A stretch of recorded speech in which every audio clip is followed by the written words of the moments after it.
하나님의 말씀은 데살로니가 후서 13장 10절부터 마지막 절 18절까지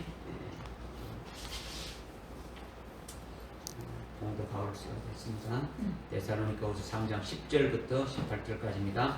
우리가 너희와 함께 있을 때에도 너희에게 명하기를 누구든지 일하기를 싫어하거든 먹지도 말라 하였노라.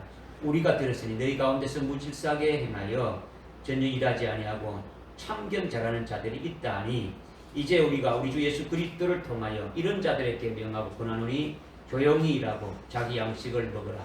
그러나 형제들아 너희는 선을 행하다가 낙심하지 말라. 누구든지 이 편지에 쓴 우리의 말에 순종치 않거든 그를 주목하여 사귀지 말고 그로 하여금 부끄럽게 하라. 그러나 원수같이 여기지 말고 형제로 권고하라. 화평의 주께서 친히 너희에게 항상 모든 일에 화평을 주기를 원하노라. 주께서 너희 모두와 함께 하시기를 바라노라. 나 바울은 친필로 물어나노라. 이는 편지마다 표가 되어 있으므로 이렇게 쓰노라. 우리 주 예수 그리스도의 은혜가 너희 모두와 함께 있을지어다. 아멘. 아멘.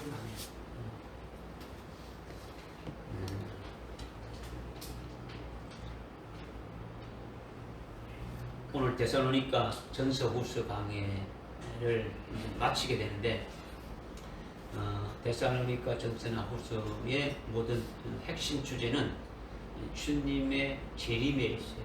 주님의 재림에 대해서 말씀하고 특별히 데살로니가 교회를 통해서 주님 재림 전에 우리가 가져야 될 그 신앙생활을 어떻게 해야 될 것인가, 무엇을 준비하고 어떻게 될 것인가, 이런 중요한 부분에 대해서 말씀을 해주고 있는데 특히 이제 세 가지 정도에 대해서 말씀해주고 있죠. 첫째는 믿음에 관한 것. 믿음이 말로만 믿음이 아니라 우리에게 믿음의 역사가 나타나야 된다는 거죠. 믿었다면 믿음의 역사가 나타나야 된다. 성령을 뭐 받고 뭐 이런 것이 쭉 있는데 하여튼 믿음의 전제가 뭐부터 시작되는 겁니까? 믿음. 믿음은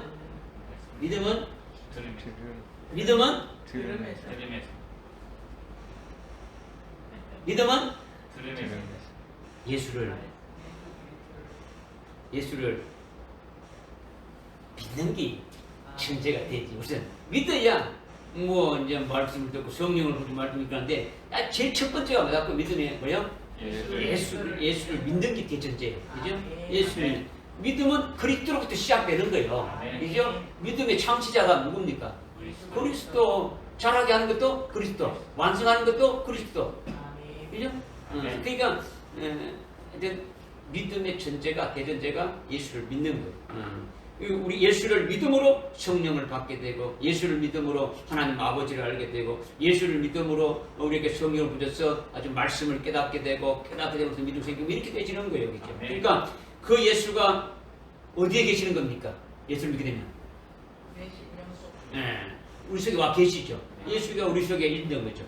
그러니까 그 예수는 어떤 예수입니까? 아주 무능하고 아무것도 모르는 그런 예수입니까? 살아계시고 역사하시는 예수님이시죠. 그러니까 그 역사에 따라서 그 주님이 믿음의 모든 것에 아주 대전제로 우리 속에서 다 주시는 분이니까 그 주님의 그 역사하심에 따라서 믿음 행위가 나타나야 되진다. 우리는 그 도구에 불과하다라는 거예요. 아멘입니까? 아멘. 역사가 나타나는 믿음이 살아있는 믿음이고, 그렇지 않으면 예수를 믿지 않는 역사, 주님이 나타나지 않으면, 예수가 나타나지 않으면 믿음이 죽은 믿음이다라는 거죠.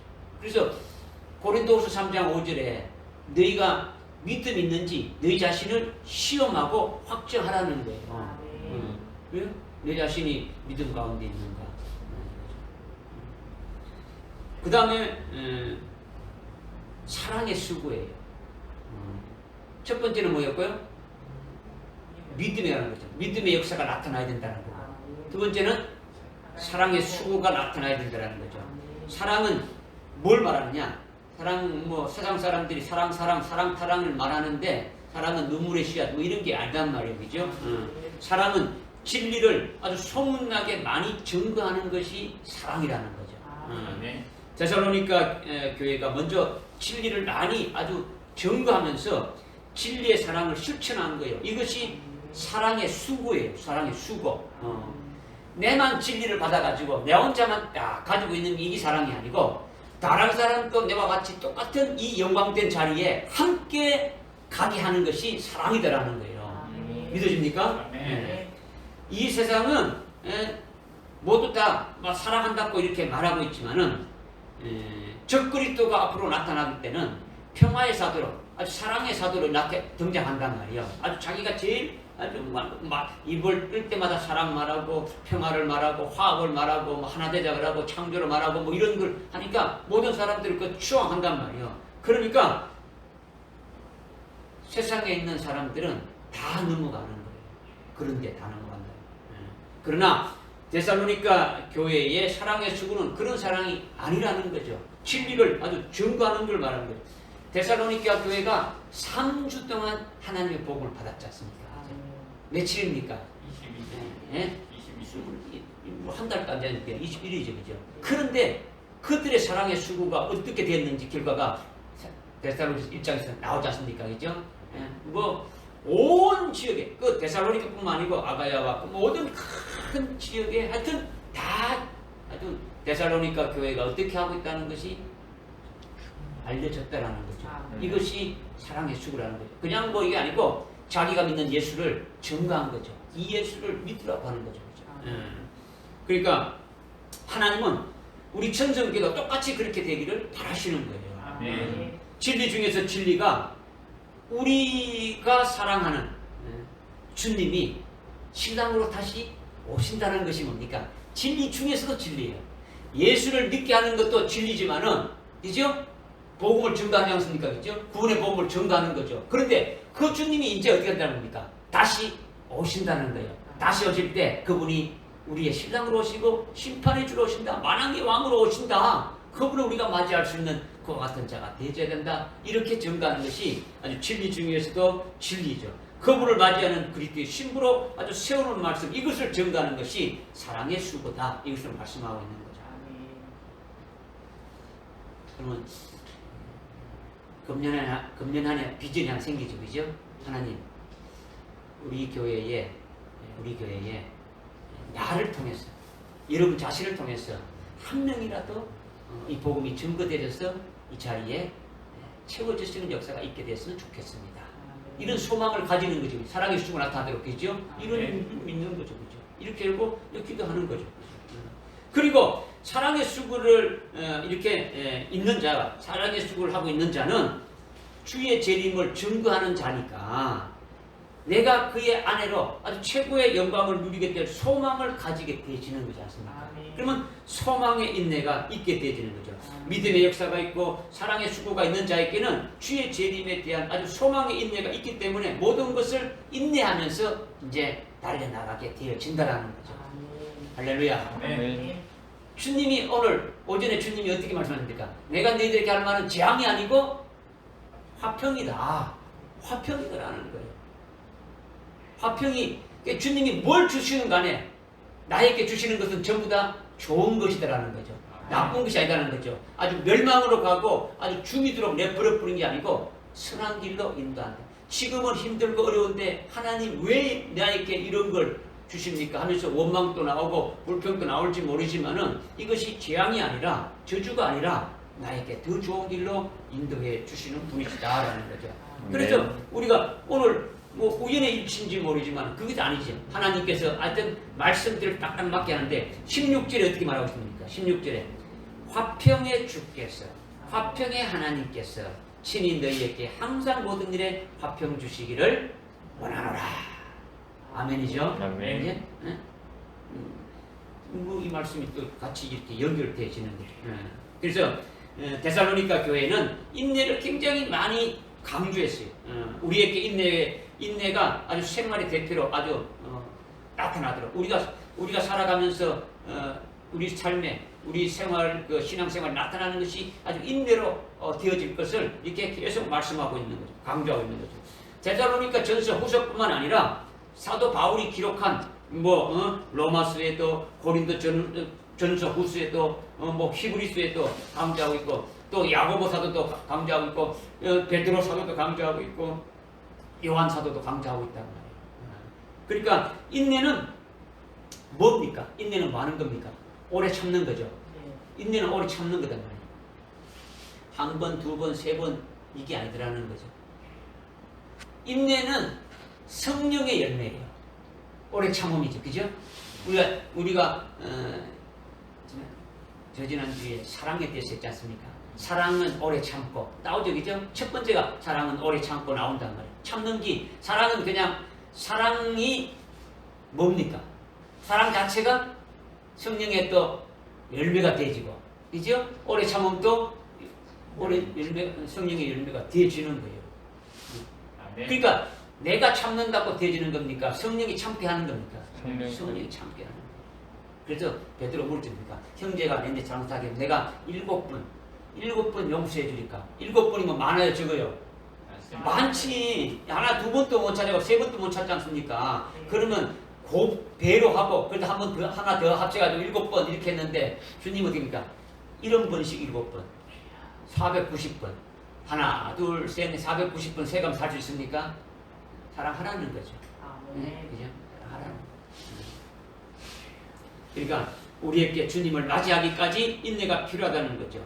성경의 말씀은요 우리의 지식과 이성으로 아주 무슨 말을 하는지 이해를 할 수 있어요. 왜? 한국말로 되어 있으니까 이해는 하는데 그러나 진리의 말씀이 자기 심령 속에 아주 믿음으로 들어와 가지고 아주 생명으로 변화되기까지는 굉장히 어렵다는 거죠.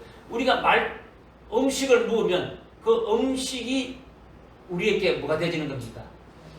영양이 돼 가지고 살과 뼈와 살이 되는 거죠. 그죠? 음식을 먹으면 그것이 살과 뼈가 되어지는 거죠. 우리가 하나님의 말씀이 생명의 양식으로 먹는다면 이것이 여러분의 영의 살과 뼈가 되어야 된다는 거죠. 생명이 되어야 된다는 거죠. 그런데 이해하고 끝났단 말이에요. 이해하고 믿진 않아요. 대부분 보면 뭐 기독교인들이 보면 하나님 말씀을 들었어, 이해했어, 그거 그런 거구나. 그리고 끝이요. 이것이 여러분들 심령 속에 믿음으로 확 박혀가지고 아주 생명이 되어져야 그 말씀에 의해서 살아가게 만드는 거예요. 이것이 참 필요한 거죠. 그죠? 그러니까 진리의 말씀을 듣고 여러분들이 아주 믿음이 되어져야 되는데 이런 부분이 좀 필요한 거죠. 오랫동안 교회를 다녔고 뭐 직분이 높다 해가지고 믿음이 되고 아주 뭐 믿음이 있고 생명이 되어지는 건 아니에요. 진리의 말씀을 아주 머리에 지식으로 많이 가지고 있는 사람들 많이 있지 않습니까? 그죠? 그게 아니더라는 거죠. 그죠? 믿으라는 거죠. 그래서 제가 말씀드릴 때마다 믿으라, 우리 믿어야 됩니다. 하는데 믿음이 뭔지 하여튼 그 말씀이 우리 심령에 생명이 되어가지고 그 말씀에 이끌림을 받아 살아가는 그 심령이 되어져야 된다. 이것이 참 중요한 거죠. 그래서 이렇게 되어지면 진리의 말씀에 아주 소망을 아주 가지게 되니까 아주 인내하면서 환난을 이기게 되는 거죠. 그러니까 데살로니가 전서 후서에는 매 장마다 어떻습니까? 주님의 재림에 대한 것에 초점을 두고 주의 재림이 있기까지 어떻습니까? 아주 점도 없이 흠없이 아주 그분을 만나기 위해서 그렇게 보존되기를 바란다. 이렇게 말씀하고 있죠. 그렇게 되기 위해서는 어떻게 됩니까? 인내가 핵심이 된다. 인내가 핵심으로 삼아야 된다는 거죠. 인내는 뭐의 인내라는 겁니까? 소망의 인내. 그 소망은 어떤 소망? 주님 다시 오신다라는 거. 네? 그냥 뭐 인내 한번 참아보자 이게 아니더라는 거죠. 그러면 금방 속에서 올라가서 한번 터지는 거죠. 한 두세 번 참다가 하는 거죠. 그러나 주님이 오실 때에 우리가 그분 앞에 서려면 점도 없고 흠도 없어야 된다. 이거예요. 그렇게 되려면 우리 속에 있는 것이 빠져나와야 돼요? 안 빠져나와야 돼요? 빠져나와야 되죠. 이것이 연단의 과정이죠. 이스라엘이 바벨론에 포로로 된 그것은 뭡니까? 하나님을 완전히 그냥 버린 거죠. 그것을 빼내는 것이 뭡니까? 그렇게 안 하면 빠집니까? 안 빠집니까? 말로 해서 안 돼요. 그러니까 어떻게 합니까? 몽둥이로 이렇게 치는 거죠. 바벨론이라는 나라를 들여서 몽둥이로 치니까 그 속에 있는 뭐가 빠지는 겁니까? 불순물들이 빠지고 오직 하나님만 찾아게 되지는 거죠. 그죠?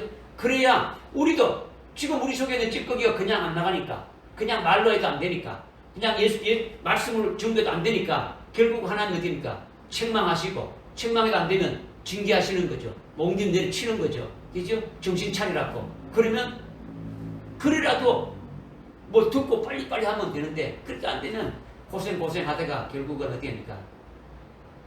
끝에 가서 되면은 얼마나 얻어 터지고 끝에 가서 두 손 딱 들으면 얼마나 불쌍합니까? 처음부터 한국 하나님 앞에 그러고 하나님 시킨 대로 하면은 얻어 터지지도 않고 나갈 거니까 그죠? 그렇게 되기를 원하시는 거죠. 그래서 끝까지 참기가 쉽지 않단 말이야. 그러니까 중간에 아주 사탄 마귀가 미혹하는 거예요. 참는 가운데 어떻습니까? 돈을 좋아하는 사람은 뭐 돈으로 아주 유혹하는 거죠. 명예를 좋아하는 사람은 명예를 좋아하고 하여튼 그렇게 해도 넘어지게 만들어보는 거예요. 넘어지게 만들어보는 거죠. 뭐 예수를 믿지 않게 그냥 대충 믿고 하는 거죠. 그래서 중도에 떨어져 나가게 아주 마귀가 아주 미혹의 역사를 한다라는 거죠. 그러나 아주 끝까지 경주해가지고 아주 1등으로 아주 꼴이 나는 자들에게는 아주 금멸구관으로 아주 우리에게 주시고 주님께서 아주 귀하게 여기신다. 이것을 말씀하시는 거예요. 그러니까 제가 지금 오늘 데살로니가 전서 후서를 다 끝내면서 아주 총정리의 핵심으로 먼저 말씀을 드리는 거예요. 먼저. 네. 그죠? 오늘 몇 절부터 합니까? 10절부터죠. 그 10절부터 하니까 이제 18절까지 쭉 하니까 이제 남은 이것을 한번 우리에게 또 마지막으로 주시는 거니까 한번 특별하게 한번 또 우리가 들을 필요가 있죠. 그죠? 그렇게 되기 바랍니다. 10절에 보니까 우리가 너희와 함께 있을 때 너희에게 명하기를 누구든지 일하기 싫어하거든 먹지도 말라 하였노라. 11절에 우리가 들으니 너희 가운데 무질서하게 행하여 전혀 일하지 아니하고 참견자라는 자들이 있다니. 12절에 이제 우리가 우리 중 예수 그리스도를 통하여 이런 자들에게 명하고 원하노니 조용히 하고 자기 양식을 먹으라. 이렇게 말씀합니다. 우선 첫째는요, 10절부터 12절까지의 전체적인 핵심의 첫째는 뭐냐면 게을러서 일하지 않고 일하지 않는 것을 해가지고 결국은 문제가 생기는데 그것이 바로 뭐냐면 다른 사람들을 참견하는 자가 되진다는 거죠. 참견하는 자. 일하지 않고 게을러서 이 사람 저 사람 하는 거 보러 되고 간섭하러 돌아다니게 되어진다라는 거예요. 일이 없고 일하지 않는 사람은 모든 것이 궁금하잖아요. 궁금해요. 그러니까 다른 사람이 일하며 살아가는 것이 궁금하니까 특히 다른 사람이 어떤 좋은 글을 보는 게 아니고 다른 사람의 허물과 잘못된 것이 있는지 무엇인지 그것에만 관심이 있다라는 거죠. 이것은 마귀가 주는 거예요. 마귀가. 자기 맡은 일을 성실하게 충실한 사람은 이런 것을 생각할 필요가 없는 거예요. 자기 맡은 일을 하기에도 아주 바쁘다라는 거죠. 그러나 마귀에게 틈을 안 주는 거죠. 마귀에게 틈을 안 주는 거죠. 베드로전서 4장 15절에도 보게 되면 다른 사람의 일하는데 간섭하는 자처럼 돼가지고 고난을 당하지 말라고 그랬죠. 다른 사람의 간섭해가지고 자기가 고난받게 되는 그런 자가 되지 않기를 바라고 있다는 거예요. 경고하고 있는 거죠. 그러니까 참견 잘한다는 것은 다른 사람을 뭐 한다는 겁니까? 간섭하는 거죠. 참견한다는 것은 간섭하는 거죠. 그러니까 자기 본분에 해야 할 일을 하지 않고 다른 사람에 대해서 참견을 하고 간섭한다는 거죠. 그렇게 되면 마귀는 어떻게 됩니까? 마귀는 아주 잘 됐다 하면서 다른 사람의 좋은 점보다는 나쁜 점을 보고 더 참견하게 만들어 버린다는 거죠. 이간질하게 하고 어떻게 합니까? 아주 아주 불화가 일어나게 만드는 것이 되어지게 되는 거죠. 그러니까 참견하는 것은 아주 기본적으로 잘하는 겁니까? 못하는 겁니까? 아주 잘못된 것이다라는 거죠. 자기 맡은 일을 충성되게 하고 다른 사람을 도와주는 것이 좋은 것이지만은 그것이 아니라 아주 참견하며 감선하는 것은 합당치 않다는 거죠. 그것은 마귀가 아주 게으른 자를 통해 가지고 아주 행악을 하도록 노리고 있다가 그런 사람을 딱 세워가지고 아주 참견하게 하고 간섭하게 한다는 거죠. 이런 자들은 아주 교회 안에서 아주 문제를 일으키는 자들, 그런 역할을 하는 자들이죠. 그러니까 교회는 공동체인데 그 공동체에 해를 끼치는 일만 한다는 거죠. 뭐 우리 교회는 뭐 워낙 그냥 적으니까 그런데 대부분 교회 가면 남전도회, 여전도회, 그죠? 뭐 성교라든가 뭐 이런 구역들이 이렇게 정해져 있으니까 그래도 일주일에 한 번씩 구역 예배를 보고 모이고 하는데 주로 모이게 되면은 예배를 드리는 것보다는 뒷전이죠. 앉아가게 됩니까? 흉보죠, 그죠? 누구는 어떻고 누구는 어떻고 어느 게 누구는 집사가 어떻고 어느 검사가 어떻고 목사님 어떻고 뭐 이렇게 해가지고 계속 흉보는 거죠. 그죠? 좋은 것보다는 나쁜 게 더 많단 말이에요. 그래서 하여튼 특히 교회는 아주 여자들을 통해서 문제를 많이 일으키는 거예요. 이런 걸 조심해야 돼요. 그러니까 지금 여기 보니까 자기 양식을 먹으라는 것은 교회의 복음을 전가하는 데만 전심 전력을 해야지 교회가 아주 구제 기관이 되고 아주 먹을 것을 먹여 살리는 그런 것이 되어지면 안 된다. 그러니까 일하지 않고 있으면 어떻게 하라는 겁니까? 어떻게 하라는 거예요? 일하지 않고 있으면 교회가 그들을 먹여줘야 되니까 뭐 교회가 가만 굶어 죽는다는데 가만 보고 수 없지 않습니까? 그런 일만 하다 보게 되면 교회 본연의 일을 할 수 있다는 건 없다는 겁니까? 없다라는 거예요. 뭐 복음을 전파하는 것도 뭐 안 되고 아무것도 못하는 거죠. 그렇게 되지 않으려면 자기 맡은 일을 하고 자기 양식을 아주 먹도록 해야 교회가 하나님이 원하는 일을 아주 집중적으로 할 수 있다. 이것을 지금 말씀하고 있는 거죠. 그러니까 사도 바울이 주야로 아주 복음을 전가하면서 자기 일을 하지 않습니까? 그죠? 천막을 만들어 아주 팔면서 자비량으로 시간 나면 또 복음을 전가하고 일하고 이렇게 하는 거죠. 이것을 왜 그렇게 하느냐? 하늘의 상급이 더 크기 때문에 그렇게 자기 일을 하면서 자기 본분에 아주 충실하면서 잘 감당하면서 하나님께서 맡겨주신 일들을 잘 감당하라. 이것을 먼저 본을 보여주면서 지금 말하고 있는 거죠. 그러면서 일할 때 어떻게 하라 그랬습니까? 12절에 보니까 어떻게 하라고요? 조용히 하라는 거죠. 다른 사람에게 참견하는 사람은 자기 혼자 일을 다 하는 것처럼 떠들어 다닌단 말이에요. 그죠? 내가 어떻게 하고 뭐 어떻게 누굴 떠가는 거죠. 그죠? 하나님 앞에 조용히 일하라는 거죠. 누가 알아주든지 알아주지 않든지 사람이 알아주는 게 아니고 오직 하나님만 바라보면서 하나님이 알아주고 이름도 없이 빛도 없이 일하라는 거예요. 그래서 주님이 하신 말씀이 뭐냐? 오른손이 하는 것이 뭐요? 왼손이 모르게 하라는 거죠. 응?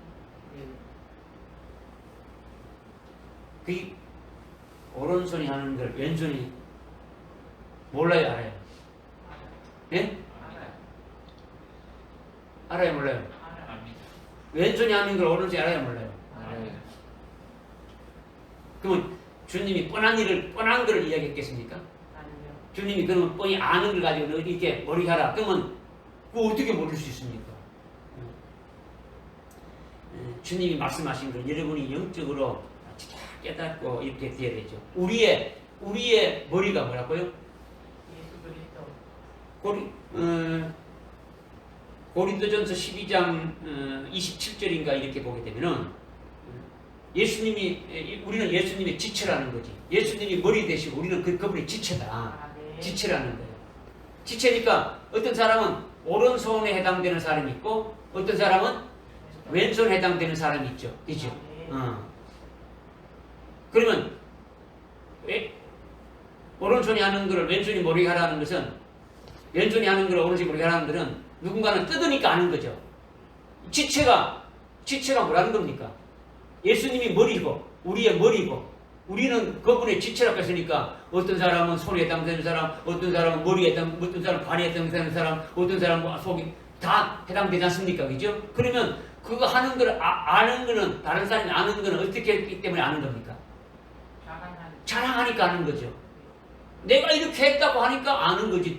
자기가 했는 걸 누가 이번에 안 보이면 알 수 없지 않습니까? 그러니까 오른손은요 하나님의 의로 일하는 예수님의 제자라면 왼손은 자기의 의를 나타내는 바리새인과 같은 거예요. 그러니까 왼손이 일할 때는 어떻게 한다는 겁니까?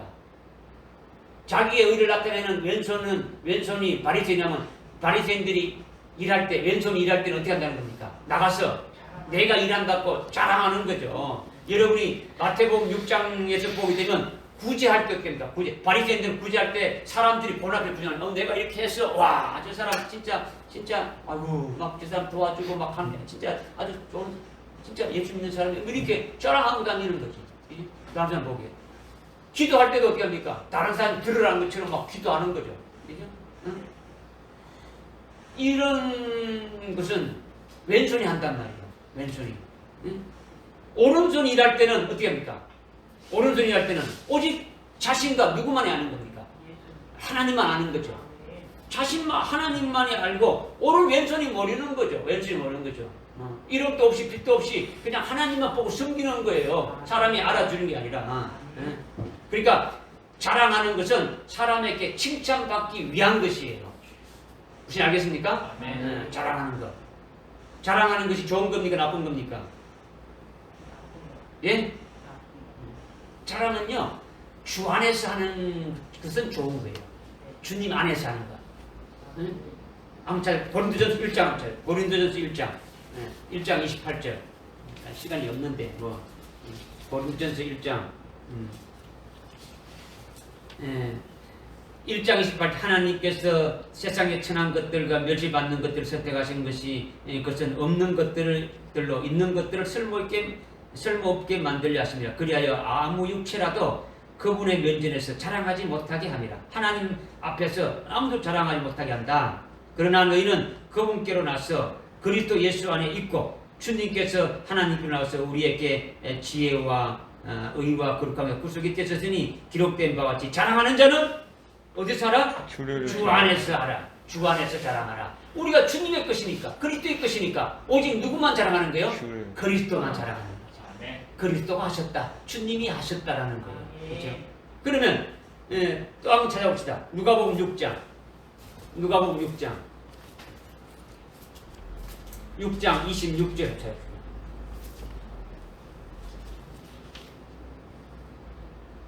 모든 사람이 너희를 칭찬할 때 왜 칭찬하는 겁니까? 자랑했으니까. 칭찬할 때 너희에게 뭐가 있다고요? 화가 있다. 화가 있다라는 거. 또 한번 찾아볼까요? 잠언 27장. 잠언 27장.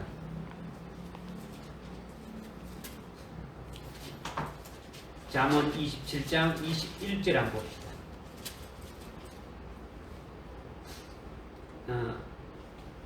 잠언 27장 21절. 도가니가 은을, 용광로가 금을 연단하듯이 사람은 어떻게 연단한다고요? 칭찬으로 연단한다는 거예요. 칭찬 받기를 좋아하는 사람은 이미 그건 끝난 거예요. 그죠? 하나님께 칭찬받는 게 돼야 되지. 칭찬받는 거로 한다면 이 연단이, 칭찬이 무서운 게 아니라 무슨 거 아니에요. 그죠? 우리는 누구에게 칭찬받기로 해야 됩니까? 하나님께 칭찬받는. 사람이 아니에요. 지금 조용히 일하라는 것은 누구만 보라보라는 겁니다. 주님 바라보고 일하라는 거예요. 주님 바라보고 하라는 거예요. 말하고 행동하고 모든 것이 주님 바라보고 하는 거죠. 믿어집니까? 그래서 자랑하는 것은 사람들에게 칭찬받기 위함이라는 거죠. 상급이 사람이 주는 것이 아니라 누가 주는 겁니까? 하나님이 주시는 거죠. 그러니까 상급도 하나님을 바라보고 나가야 된다. 이것을 지금 말씀하고 있는 거예요. 깨달아집니까? 네. 그 다음 13절에 그러나 형제들아 너희가 선을 행하다가 낙심하지 말라. 이렇게 말하고 있는데 선을 행하다가 낙심하지 말라고 지금 말씀하고 있는데 갈라디아서 6장 9절에 보게 되면은 선을 행하다가 낙심하지 말고 아주 쓰러지지 않으면 때가 되면 반드시 이루신다. 이렇게 말하고 있어요.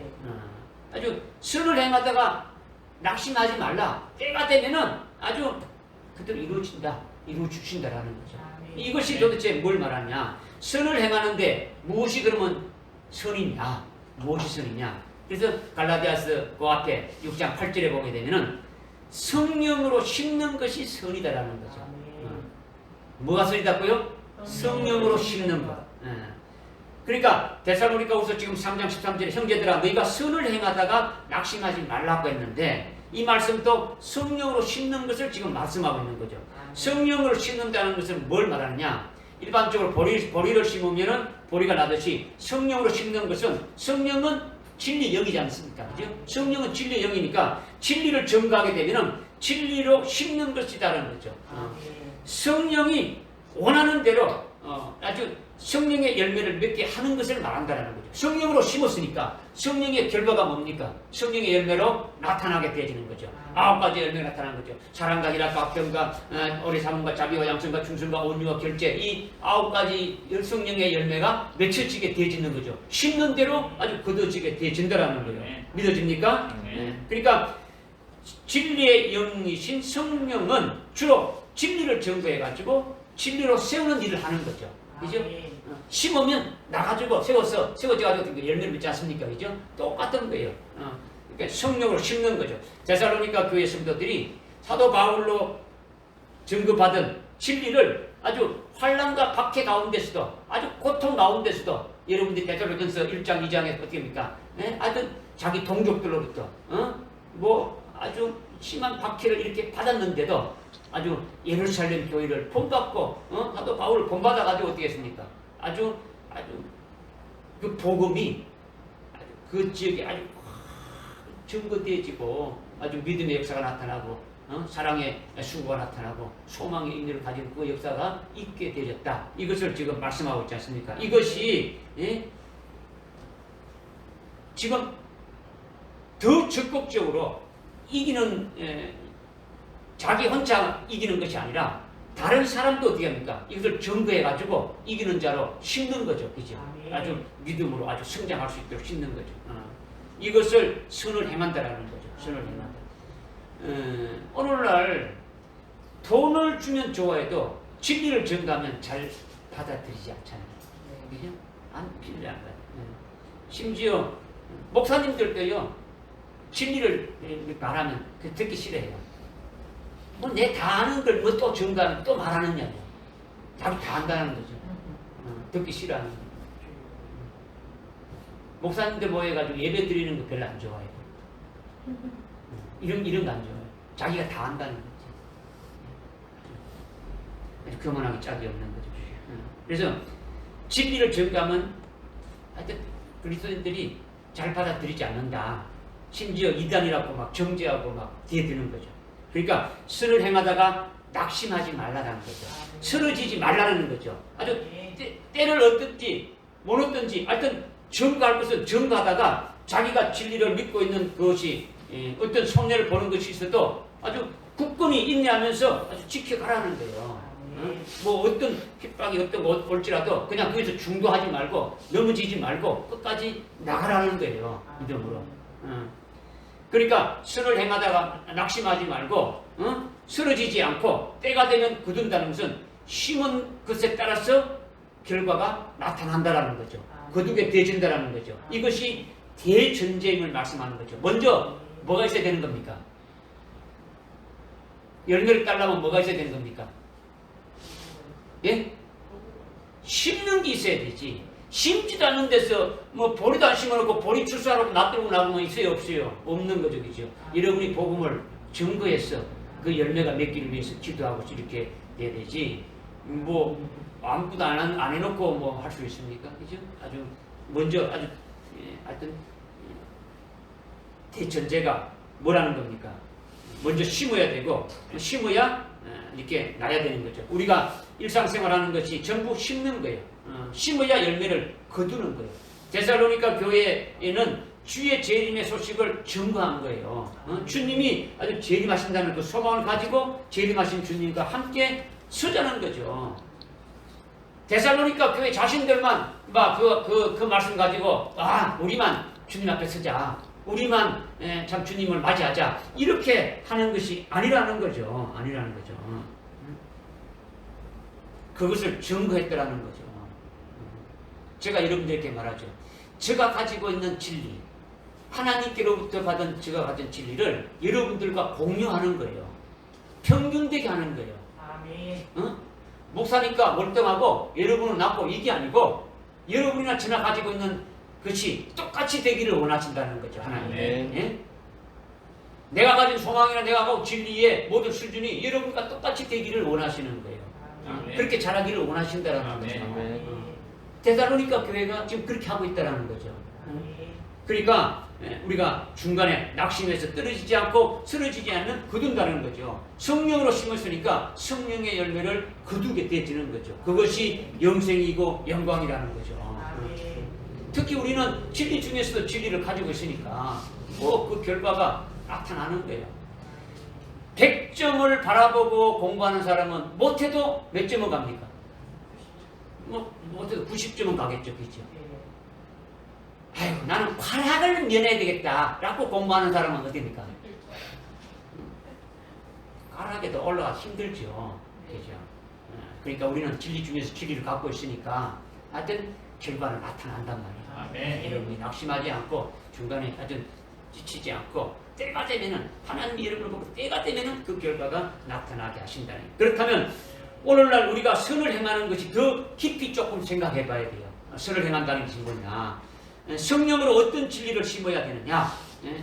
요한계시록 10장 11절에 보면 저 뒤에 있는 성경 구절 저거예요. 그죠? 저 뒤에 있는 거. 내가 많은 백성들과 민족들과 언어들과 왕들 앞에서 다시 예언하여야 하리라. 이 마지막 환란 때에 아주 사역할 남녀 종들이 아주 펴놓인 작은 책을 먹고 다시 예언하게 되는데 그때 정가는 게 뭐냐? 영원한 복음이다. 영원한 복음은 오늘날 은혜 시대 때 필요한 것이 아니고 마지막 환란 때에 필요한 복음이라는 거죠. 그죠? 요한계시록 14장에 있는 말씀을 알고 있지 않습니까? 그런데 펴놓인 작은 책은 그 내용이 펴놓인 작은 책을 먹는 자단 말이에요. 그죠? 펴놓인 작은 책은 어떻습니까? 집어서 먹으려 했지 않습니까? 요한계시록 10장에서 그죠? 그런데 그거는 다니엘서 12장에 보게 되면요. 그 책이 하나님께서 다니엘을 통해서 말씀하시는데 그 책이 봉함되어 있다 했죠. 봉함되어 있다. 아주 닫혀져 있더라는 거죠. 그래서 아주 다니엘 보고 되니까 잘 간수하라 그랬단 말이에요. 응? 거기에는 어떤 내용이 있습니까? 아주 개국 이후로 창세 이후로 아주 큰 환란이 있다. 응? 우리가 아는 7년 대환란이 있다라는 거죠. 그리고 미가엘 천사장이 미가엘이 아주 호의해가지고 백성 중에 책에 기록된 자를 다 구원시킨다라는 거죠. 미가엘 천사장이 아주 책에 기록된 자들 다 구원한다는 것은 우리가 알고 있는 요한계시록 13장 8절에 있는 일찍 죽는다 어린양의 생명책에 녹명된 자들은 다 어떻습니까? 절하지 않고 그리스도의 신부로 세운다는 거하고 똑같은 거예요. 그 말씀이 믿어지십니까? 네. 그리고 세마포 입은 예수님이 가운데 서가지고 강 저편에 언덕에 있는 사람을 강 이편으로 이렇게 건너게 해서 그 일이 한때 두때 반때가 다 지나기까지 아주 성도의 근세가 끼어지기까지 아주 되어지면 끝이 난다. 이런 내용이 다니엘서 12장의 1절에 있는 아주 봉인된 그와 같은 책이라는 거죠. 그와 같은 것이 이제 어떻습니까?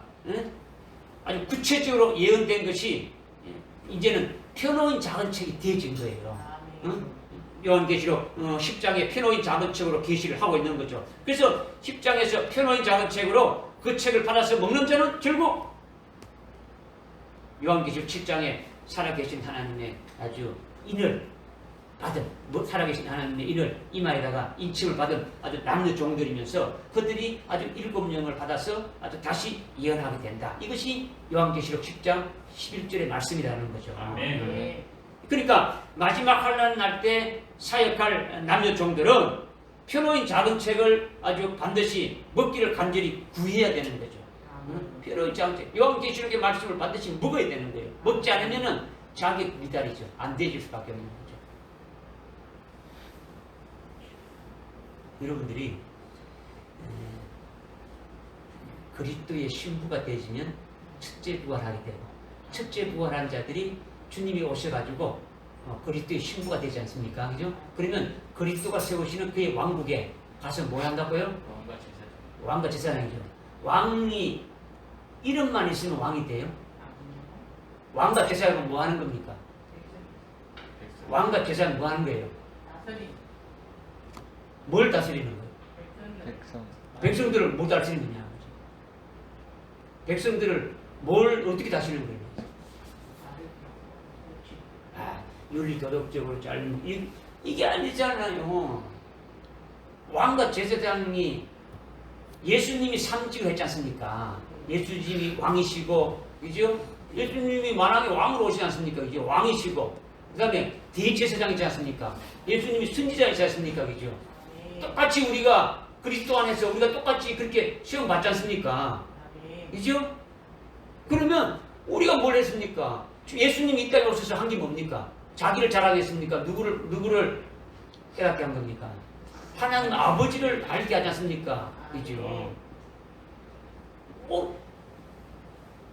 천년왕국에 들어가서 왕으로 세움받고 제사하는 것은 하나님을 어떻게 잘 섬기게 하는 것을 가르치고 그 길로 인도하는 것이 그들이 할 일이지 않습니까? 네. 아무것도 모르면 어떻게 합니까?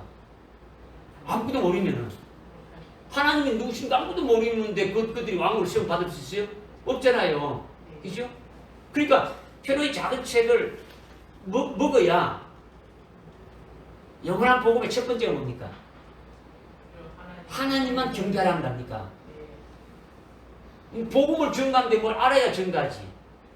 그죠? 다시 예언하는 게 뭡니까? 앞으로 될 일을 예언하지 않습니까? 주님이 다시 오신다. 이렇게 되어진다. 그죠? 여러분이 알아야지. 그러니까 페로의 작은 책을 먹어야 되는 거예요.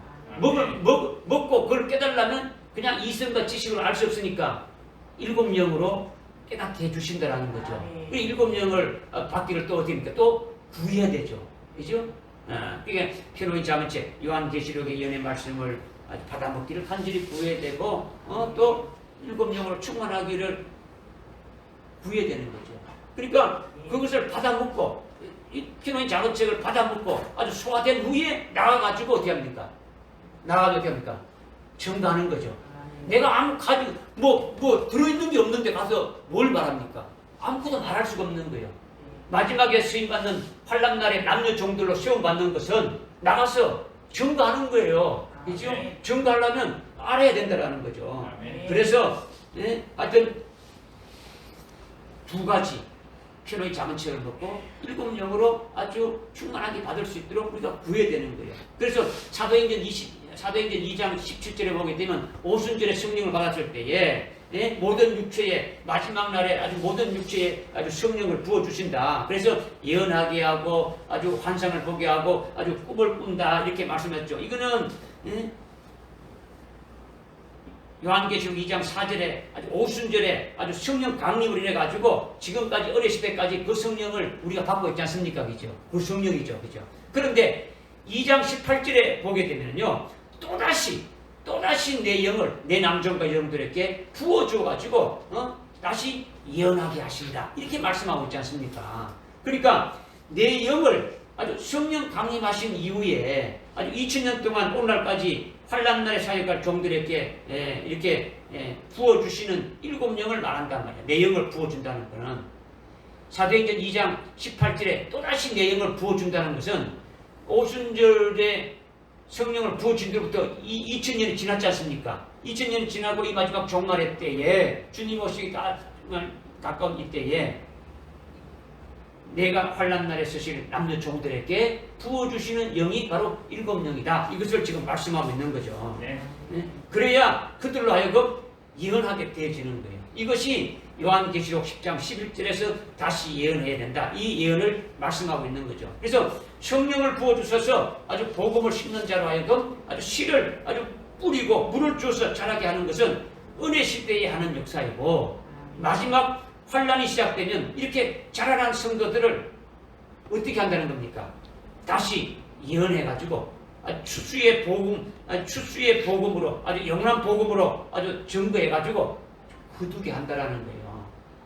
여러분들이 요한계시록 14장 거기 6절부터 11절에 보게 되면 영원한 복음이 나오지 않습니까? 그죠? 그 증거해가지고 거두는 거예요. 그래서 마지막 때 사역할 남녀 종들이 이 영원한 복음을 일곱 영으로 아주 심어서 아주 거두게 되는 아주 그 열매가 바로 순교할 자로 세우는 것이다라는 거죠. 순교할 자로. 그러니까 또 순교할 자뿐만 아니라 환란날에 아주 예비치로 갈 성도들을 또 깨우는 거죠. 우리가 이런 선한 일을 아주 선을 행하는 자가 이렇게 되도록 아주 첫째 부활의 진리로 아주 온전히 세워져야 된다. 이것을 말씀드리는 거예요.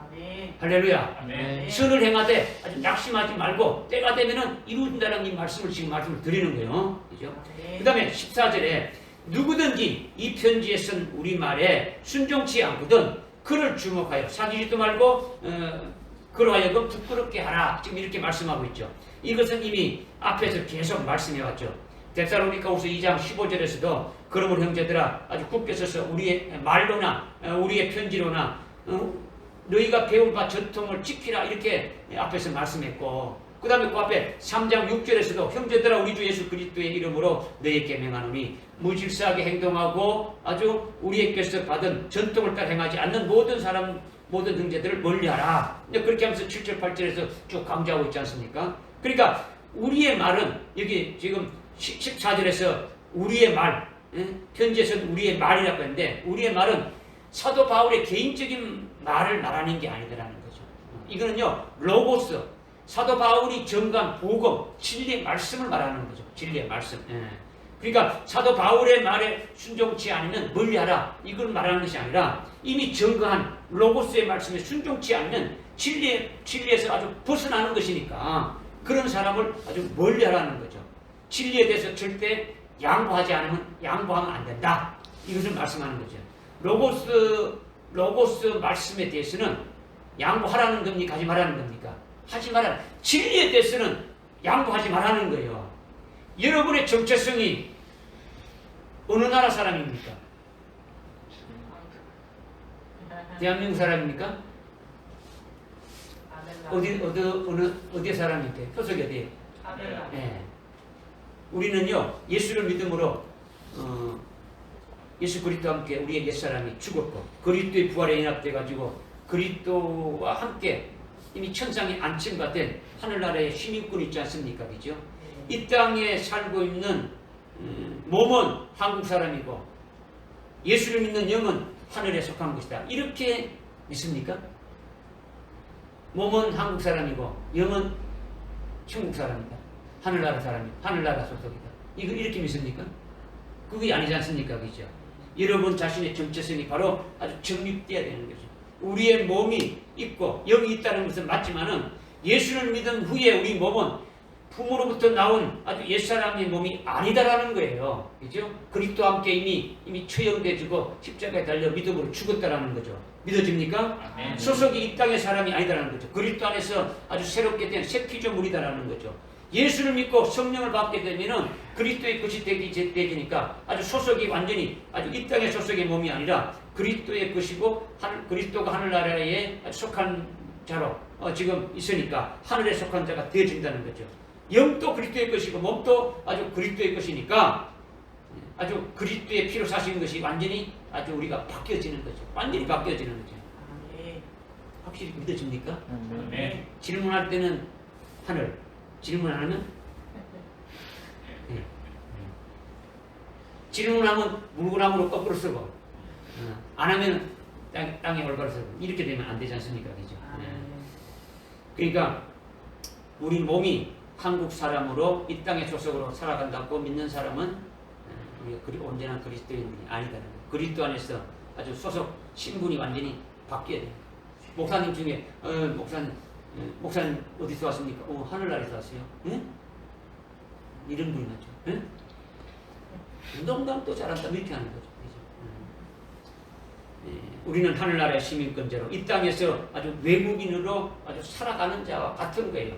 진리로만 사는 자이죠. 그러니까 누구든지 이 편지에 선 우리 말에 순종치 아니하거든 그를 주목하여 사귀지 말고 그로 인하여 부끄럽게 여기라. 이렇게 하는 것은 사도 바울로 전가한 복음과 진리로 아주 절대로 양보하면 안 된다. 이것을 지금 말씀하는 거예요. 여러분도 그렇게 되기를 바라는 거예요. 자기에게 여러분에게 잘해주는 사람이 말씀에서 벗어나서 진리에서 벗어나서 말하게 되면은 그냥 여러분들이 체면 때문에 그냥 득스럽게 그냥 넘어간다. 그러면 안 된다라는 거예요. 잘못된 거는 아주 누구에게도 양보하면 안 된다는 거예요. 진리를 확실히 알려주라는 거죠. 주님이 보고 있으니까, 하나님 보고 있으니까. 그래 안 그래요? 마귀나 악한 귀신들의 아주 범주를 못하도록 여러분이 아주 인정받아야 돼요. 하나님께만 인정받으려면 귀신도 인정하는 거예요. 하나님이 인정하면 귀신도 인정하는 거죠. 무슨 말 알겠습니까? 네. 사람에게 인정 안 받아도 돼요. 사람에게 인정 안 받아도 하나님이 인정하면요 당연히 사람도 인정하게 돼 있고 귀신도 인정하게 있고 다 인정하게 돼 있죠. 우리는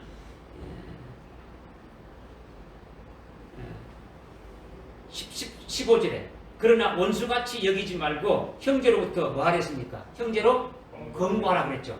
그러니까 14절에 진리의 말씀에 절대로 아주 양보하지 말고 진리에 벗어난 자들은 아주 사귀지도 말고 아주 부끄럽게 해주라. 이것은 원수같이 여기지 말라고 한 것은 뭘 하지 말라는 겁니까? 아주 그와 같은 자들이 지금 한 교회 안에 울타리에 있는데 영적으로 어두워서 잘 몰라서 그럴 수도 있으니까 얼마든지 아주 용서가 되고 가르쳐 주어야 된다. 이것을 먼저 말씀하는 거죠. 그러니까 우리가 올챙이 시절을 한번 생각해 보면 되는 거죠. 우리가 진리를 언제부터 알았습니까? 어머니 뱃속에서부터 알았습니까? 신앙생활 하자마자 뭐 아는 것도 아니지 않습니까? 하나님의 은혜로 알게 되지 않습니까? 그죠? 그러니까 진리를 깨닫지 못하는 사람들에게서 원수로 여길 필요가 없고 그냥 가르쳐 주라는 거죠. 누구는 예수 믿는다고 하면서 뭐 몰래 우리 군에 있을 때 앞에 이제 찬양팀들이 30분 전에 먼저 와서 찬양 연습하지 않습니까? 그죠? 그럼 한 명씩 나가도 사라지는 거예요. 이렇게 보니까 교회 뒤에 가서 한 대 피고 오는 거예요. 그 다음 오면 그 다음 한 명이 또 나가서 피고 오고.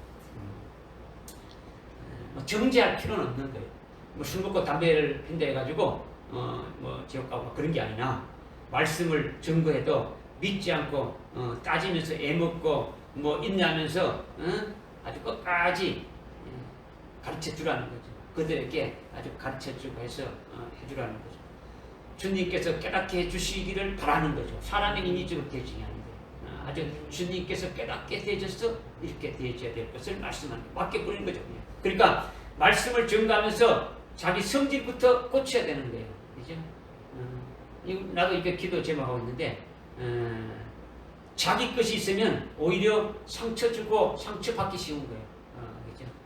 막 사람을 정죄하고 막 그 사람을 갖다가 시기 질투 미워하고 막 하는 거죠. 왜 저러냐, 왜 그러냐 이렇게 되어지는 거죠.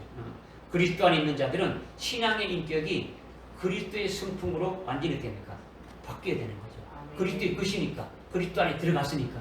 믿어집니까? 아멘. 옛사람이 죽어졌으니까 그리스도 안에 있는 자라면 새 피조물이니까 바뀌어져야 되는 거죠.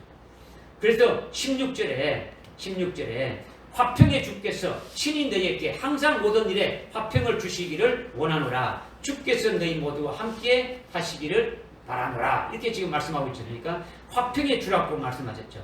오전에 주님 하나님의 생각은 재앙이 아니고 화평의 생각이라는 거죠. 그죠? 네. 하나님이 화평이라는 거예요. 평강이 하나님이라는 거죠. 그죠? 그러니까 화평의 주라고 하고 있는데 이 화평은 헬라어로 에이레네라고 하는 거죠. 에이레네. 예. 근데 화평이나 평화 이런 것보다는 평강으로 번역하는 것이 더 정확한 거예요. 평강이라고. 뭐 우리 말에는 뭐 화평이나 평화나 평강이나 뭐 다 같은 말로 이렇게 번역되고 이렇게 되는데 평강은요 어떠냐? 대적하는 자가 있고 아주 원수가 있고 자기를 해치려고 하는 자가 있는 가운데서의 화평한 거예요. 그런 것이 없는 가운데 평안한 것이 아니라 아주 대적하는 자가 있는 가운데서 나를 막 죽이려고 하고 있고 아주 고통 가운데서 환난이 따르는 가운데서 마음이 평안한 것을 말한다라는 거죠. 유대인들이 바벨론의 포로로 잡혀갔는데 하나님이 우리에게 아주 재앙으로 주셨다. 우리에게 아주 멸망하도록 이렇게 했다라고 생각하는 사람은 그 속에서 원망과 불평과 아주 막 이글이글 그런 것이 될 것이고 하나님이 우리를 하여금 깨닫게 하기 위해서 70년간 우리를 이렇게 아주 고통 속에서 이렇게 연단하고 우리를 바로 세우기 위한 것이구나. 이렇게 아는 사람은 소망이 있고 또 그 가운데서 하나님 앞에 돌아오는 평강과 기쁨이 있게 되어지는 거예요. 무슨 말 알겠습니까? 네. 그러니까 그 어려운 가운데서도 기쁘게 일할 수가 있는 거죠. 그죠? 이게 지금 평강이 무엇이라는 걸 지금 말씀드리는 거예요. 그러니까 이것이 에이레네 헬라어로 아주 평강이라는 거죠. 영어로 평강이 뭐냐?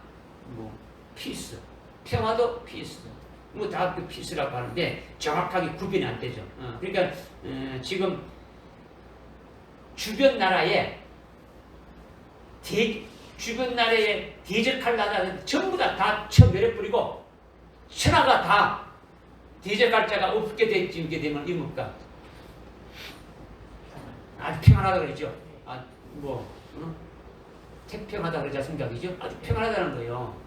그런데 이 평안이 아니라 지금 막 주위에 아주 막 나를 죽이려고 하는 사람들이 막 둘러 진치고 있는데 언제 들어올지 모르는데도 아주 편안하게 그래 오봐라. 나는 내가 믿는 하나님이 있다. 너희들은 꼼짝도 못한다. 이런 가진 것이 평강이라는 거예요. 아멘. 믿어집니까? 아멘. 주님이 부활하셔서 제자들에게 딱 첫 번째로 나타나셔서 막 이제는 예수님을 대제사장과 서기관 바리새인들이 막 유대인들이 예수님을 잡아 죽였으니까 그 다음 타자는 바로 우리다 하고 쫄아붙어 있는 그 제자들에게 첫 번째로 하신 말씀이 뭡니까? 너희에게 평강이 있을지어다. 평강이 있을지어다. 그 평강을 준 거예요. 너 봐라. 그들이 나를 죽였는데 내가 이렇게 살아있지 않느냐? 그들은 아무것도 아니야.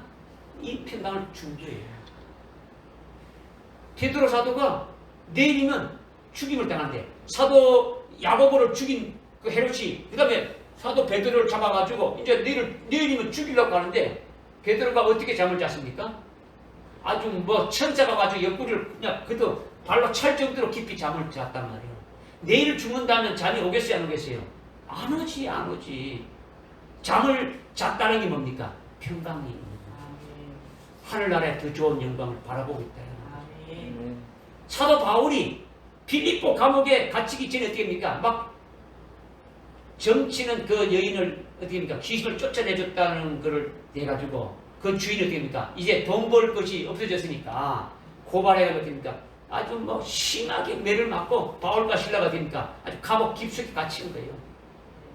아주 요즘 하는 그런 감방이 아니란 말이야. 토굴 속에 아주 깊이 아주 습하고 아주 그런 곳에 어두운 곳에 갇혔단 말이야. 한밤중이면 맞은 자리가 아파요 안 아파요? 더 쑥시죠. 배가 고파요 안 고파요? 고파죠.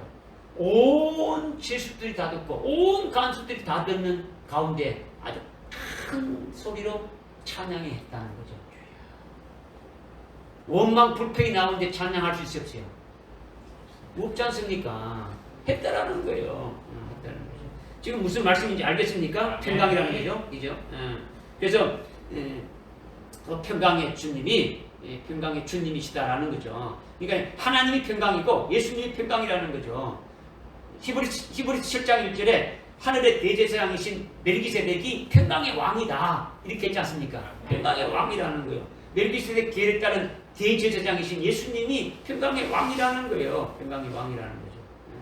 그러니까 그 평강의 왕이신 그분이 아주 천년왕국이 다 끝나게 되면 평강도 없어지고 하늘나라에 평화만 있게 되지는 거예요. 그때는. 그죠? 하늘나라에는 뭐만 있게 된다고요? 평화만 있게 된단 말이에요. 평화만 있게 되죠. 그러니까 그전에는 뭐가 있고? 그전에는 뭐가 있고? 평강이 있게 되고. 할렐루야. 아멘. 지금 우리가 그 평강의 왕이신 그분 안에 우리가 있는 거죠. 그분이 평강이 우리에게 또 있고. 그러니까 환난 날에도 우리에게 뭘 주시는 겁니까? 평강을 주시는 거죠. 담대함을 주시는 거예요. 이것이 평강의 주라는 것이죠. 그래서 17절, 18절에 나 바울은 친필로 문안하노라. 이는 편지마다 표갈심으로 이렇게 쓰노라. 우리 주 예수 그리스도의 은혜가 너희 모두에게 있을지어다. 데살로니가 전서 후서가 누구가 기록했습니까? 친필로 기록했다니까 그 사도 바울이 쓴 거죠. 그런데 글자는 사도 바울이 다 쓴 것인지 안 쓴 것인지 잘 몰라요. 이 바울이 썼는지 안 썼는지. 왜 그러냐? 친필로 문안한다는 것은 데살로니가 전서 후서에서는 잘 모르지만은 로마서라든가 다른 데 보게 되면은 바울이 문안할 때 이 편지를 누가 대피를 해요. 이제 그 로마서에 보게 되면은 이게 터티오라는 사람이 기록했죠. 사도 바울이 쭉 말한 것을 옆에 앉아서 대피를 했단 말이에요. 그래서 터티오 나도 무난한다 이렇게 지금 이렇게 말하고 있죠. 그래서 대필자가 있다는 거죠. 그러니까 로마서를 터티오가 대필 썼지만은 그 로마서를 누가 쓴 겁니까? 사도 바울이 쓴 거죠. 그죠? 사도 바울이 말 쓴 거지. 그렇기 때문에 데살로니가 전서를 아주 누가 아주 대필을 했어도 내가 친필로 썼다고 하는 것이 되어 있으니까 모든 내용이 누가 썼다는 겁니까? 사도 바울이 썼다라고 말하고 있는 거죠. 그러니까 누가 직접 글을 썼냐가 문제가 아니라 이것이 어디서 나왔냐가 중요한 거죠. 그죠? 사도 바울로부터 이제 기록되어졌다는 이렇게 사도 바울이 친필로 썼다 했는데 그냥 글자로 쓴 것이 아니라 어떻게 썼다 했습니까? 어떻게 썼다 했습니까? 예? 어떻게 썼다 했어요? 편지마다 표가 예? 표가 있으므로 편지마다 아주 표가 있으므로 우리 이렇게 선도라 이렇게 하죠. 지금 갈라디아서 6장 11절에 보게 되면요 어떻게 말하냐면 내가 큰 글자로 썼다 이렇게 말하고 있죠. 큰 글자로 쓴다라는 거죠. 큰 글자. 큰 글자는요 크다는 그 헬라어로는요 펠리코스라 해가지고 얼마나 위대한 것이냐 이런 뜻이에요. 얼마나 위대한 거냐. 그냥 크기가 크다 이런 게 아니라 위대하다라는 거죠. 그 다음에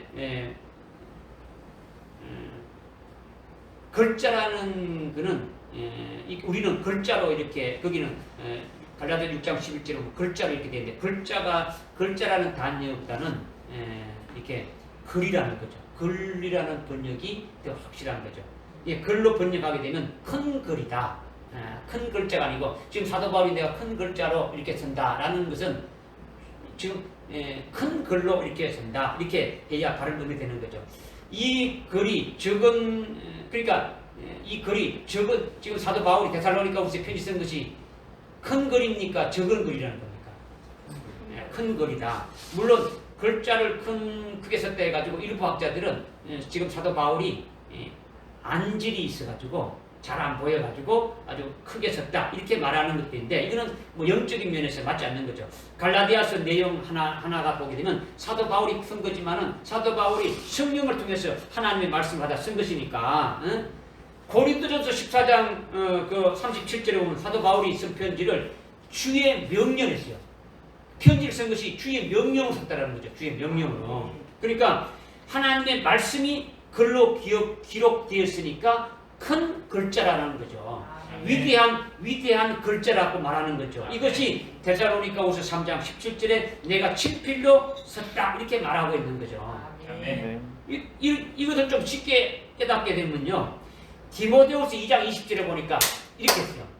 큰 집에는 아주 큰 그릇도 있고 작은 그릇도 있고 쭉 말하죠. 큰 집에는 그러니까 대골 같은 큰 집에는 그릇들이 많이 있구나 이렇게 여러분들이 생각할 수 있는데 그것이 아니다라는 거죠.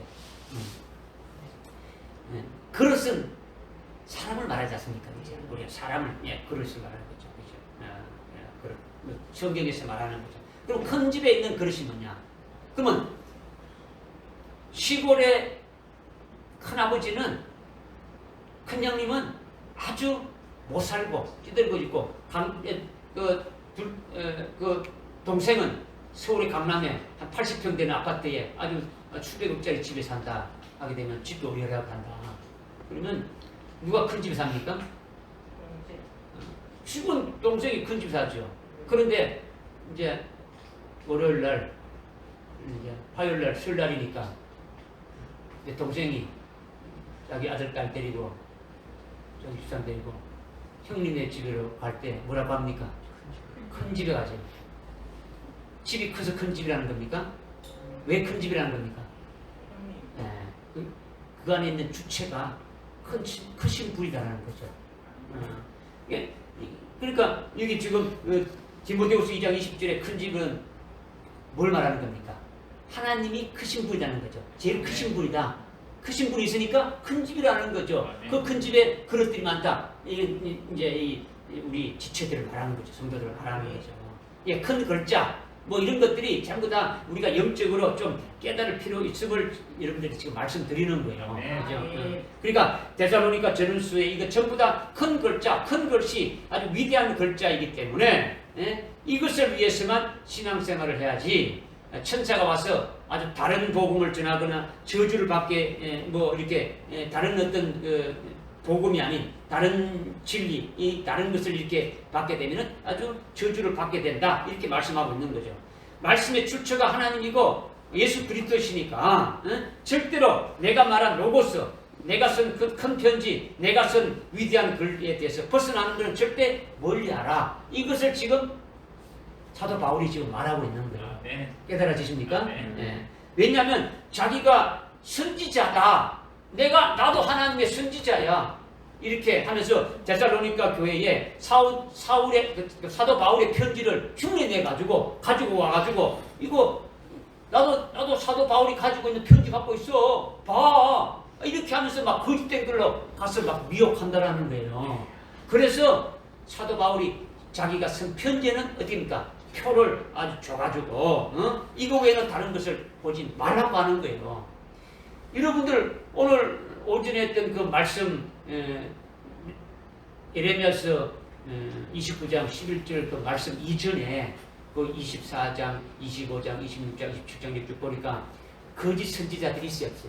거짓 선지자들이 있어가지고 막 거짓말 하지 않습니까? 그죠? 그래서 예레미야를 통해 가지고 이렇게 막 이렇게 증거하는 말씀들이 있지 않습니까? 그죠? 그렇게 뭐 오늘날이나 옛날이나 아주 거짓된 자들이 계속 나타나고 있는 거예요. 진리가 있으면 비진리가 있고 아주 진리가 아닌 거짓된 것이 있으니까 이것을 주의해야 된다. 이것을 지금 말씀하고 있는 거예요. 그러니까 영적으로 아주 무시무시한 거예요. 아주 미혹의 역사가 얼마나 심한지 몰라요. 이것을 우리가 아주 깨달아야 되고 오늘날은요 어느 때도 더 이렇게 미혹하는 역사가 심했으면 심했지 더 약하지 않다라는 거죠. 데살로니가 후서 2장 11절에 우리 이미 봤지 않습니까? 데살로니가 2장 11절에 하나님께서 이 마지막 때는 진리를 원하지 않는 자들에게 진리를 받지 아니하는 자들에게는 뭘 보낸다 했습니까? 하나님께서 직접 뭘 보낸다고요? 미혹의 영을 보내가지고 그 미혹의 영을 믿게 해서 전부 다 뭐하게 한다? 멸망하도록 하겠다 이렇게 말씀하고 있는 거예요. 이거 얼마나 무서운 말입니까?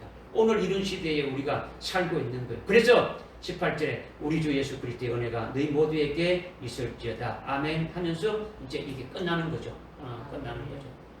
처음에도 이제 말씀을 드렸지만 너희가 선을 행하다가 낙심치 말고 아주 쓰러지지 않으면 나중에 때가 되면 거두겠다. 아주 인내를 아주 강조했지 않습니까? 그죠? 낙심하지 않는 것이 인내죠. 쓰러지지 않는 것이 인내죠. 그러니까 아주 인내에 아주 힘이 드는 거예요. 그런데 인내할 수 있는 버팀목이 있어야 되지 않습니까? 그죠? 인내하기가 쉽지 않지 않습니까? 인내를 하면서 버텨야 되는데, 그죠? 그 버틸 수 있는 버팀목이 뭐라는 겁니까? 우리가 버팀목이 뭐가 되는 됩니까? 돈입니까? 예수님이죠. 그렇죠. 주님이죠. 그죠? 진리라는 거예요. 진리. 우리 속에 진리가 있어야 되는 거죠. 자신이 진리의 말씀으로 버팀목이 든든히 서기 전까지는 자기에게 진리를 증거하는 종이 버팀목이 또 되어지는 거예요. 여러분들이 중매쟁이가 신랑 처녀 총각을 중매해주게 되면 처녀 총각이 잘 모르면 누굴 통합니까? 중매지를 통하는 거죠. 그러나 서로가 잘 통하게 되면 중매지가 필요해서 없어요? 없죠. 여러분들께 제가 말씀을 전가하지만 여러분들이 말씀이 진짜 주님과 이렇게 딱 일치돼가지고 모든 말씀이 딱 통하게 되면은 주가 필요 없어요. 그냥 주님하고 바로 여러분들이 아주 믿음 안에 세워지면 되는 거예요. 그때까지는 버팀목이 뭐라고요? 말씀을 전가하는 자가 여러분의 버팀목이 되어질 수 있는 거예요. 그렇죠? 할렐루야. 그래 인내가 중요한 거죠. 그래서 누가 말한다고 해가지고 왔다 갔다 이렇게 하는 것은 진리에 대한 아주 정절이나 지적 없는 거예요. 왜 그러냐? 진리는 아주 여러분들이 진리를요 아주 충격적으로 받아야 돼요. 충격적으로 막 여러분의 완전 한 방 빵 맞는 것처럼 그렇게 진리가 받아져야 그 진리로 가지고 여러분들이 끝까지 아주 믿음으로 승리하게 되어지는 거예요. 유혹에도 넘어지지 않는 거예요. 그렇지 않으면 나중에는요 육신 목숨 살기 위해 가지고 다 그냥 질리고 뭐 다 버려버리는 거예요. 한순간에 버리는 거예요. 한순간에. 뭐 목사님들이 진리가 없어서 넘어집니까? 아니에요. 한순간에 넘어집니다. 한순간에. 하나님 나라에 들어가기까지 어찌 어려운지 많은 환란을 거친 후에 들어간다고 바울이 말했지 않습니까? 그죠? 많은 환란을 거친 후에 하늘나라에 들어간다. 하늘나라에 들어가기 위해서는 많은 환란을 거친다는 것은 아주 별의별 고난과 아주 핍박을 다 거쳐서 그런 것들을 이겨서 들어가게 되어지는 거예요. 그런데 그 이기는 것이 한 번만 이기는 게 아니더라는 거죠. 이겨야 되는 것이 여러분에게 앞으로 있는 그 하나님의 뜻, 하나님의 생각, 하나님의 그 하시고자 하시는 계획, 우리를 위해서 계획해 놓으신 것이 쭉 펼쳐지는데 그것이 우리로 하여금 여러 가지 인내와 연단의 과정을 거치게 한다라는 거예요. 그것이 그냥 한순간에 하나만 하고 끝나는 게 아니고 우리가 순교로서 끝날 때까지 이것이 계속되어지니까 그 가운데 우리가 이기지 못하고 중간에 떨어져 나간다면 그것은 그냥 늪 속에 그냥 빠져가지고 그냥 넘어지는 자가 되어질 수밖에 없는 거죠. 그러면 뭡니까? 실패하는 거죠. 그죠? 그러니까 요한계시록 어린 양의 신부가 되는 것은 환난 날에 이기는 자가 되는 것이지 않습니까? 그죠? 은혜 시대는 이기는 자가 아니고 뭡니까? 은혜 시대는 뭡니까? 믿는 자. 은혜 시대는 믿기만 하면 돼요. 오늘날은 믿음이 최고란 거죠. 믿기만 하면 되는 거죠. 환난 날에는 뭡니까? 이겨야 되는 거죠. 이겨야 되는 거죠. 그래서 우리를 향하신 그 하나님의 뜻은 창세 전에 이미 그리스도 안에서 우리를 거룩하고 아주 흠없게 하시려고 우리를 하나님의 생명을 낳으시고 하나님의 아들로서 하나님 아버지가 주시는 아주 유업을 다 받을 수 있도록 기로치는 거죠. 그러니까 우리를 이 땅에 보내신 것은 하늘나라의 영광을 예비하는 아주 열매 맺는 몸으로 살게 하기 위해서 우리에게 보내주신 것이, 이 땅에 보내신 것이 하나님의 뜻이라는 거죠. 아멘. 할렐루야. 아멘. 우리 스스로 열매 맺는 것이 아니라 하나님 베풀어 주신 그 믿음 안에서, 은혜 안에서 아주 성령으로 열매 맺게 하는 것이죠. 이것이 진리라는 거죠. 아멘. 끝까지 지금 우리가 오늘 데살로니가 전서 후서를 다 끝나게 되는데 핵심이 그리스도의 다시 오심이에요. 오신데 우리가 그때 주님 앞에 서는 것이 우리의 아주 목표인데 우리의 그 기대하던 것의 끝인데 그 기대하던 끝이 되기까지 우리가 어떤 신앙생활을 해야 되느냐 이것을 말씀하고 있는 거예요. 그리고 우리가 믿음으로 승리하며 나가야 되겠죠. 금년 한 해 이 말씀들 가지고 승리하는 여러분들 되시길 바랍니다. 기도하겠습니다. 하나님 아버지 참으로 감사합니다. 그 데살로니가 전서 후서의 모든 말씀을 저희들 잘 깨닫고 오늘 잘 마치게 해주심을 감사합니다. 지금까지 주신 말씀 저희들이 머리로 지식으로 받지 않고 아주 믿음으로 받았고 그 말씀이 우리 속에 아주 생명이 되어서 아주 주님 오시는 그날까지 저희들이 이겨서 주님 오실 때에 그 주님 앞에 그리스도의 신부로 우리 모두가 한 사람도 넘어지는 자 없이 빠지는 자 없이 다 함께 쓰는 그 복을 받는 저들에게 인도해 주옵소서. 데살로니가 교회같이 우리 천정교회도 그와 같은 교회 되게 하시고 데살로니가 성도와 같이 믿음의 역사와 사랑의 추구와 소망의 인내가 아주 넘쳐나는 그런 교회가 우리 교회가 될 수 있도록 은혜를 베풀어 주옵소서. 예수님의 이름으로 기도드려옵나이다. 아멘.